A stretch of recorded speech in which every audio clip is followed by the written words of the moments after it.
Hello everyone, today we are going to learn basic Ansys Spaceclaim tutorial how to make hole. So for example, you can create new design.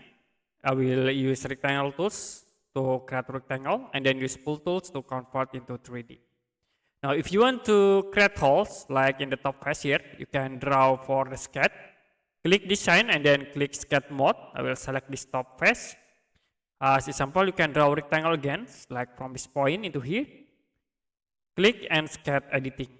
Now we can use the pull tools again, and you can click this icon, cut. After it, select the rectangle and then move to the bottom here. So to be automatically create hole. I will create hole again in this face. You can click sketch mode, select face, and then I will draw a circle in here. After it, use the pull again. Don't forget to check the cut option. Select the circle and then you can move into this direction to create hole.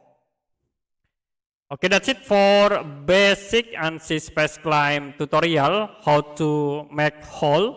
If you have any question about tutorial, you can comment below this video.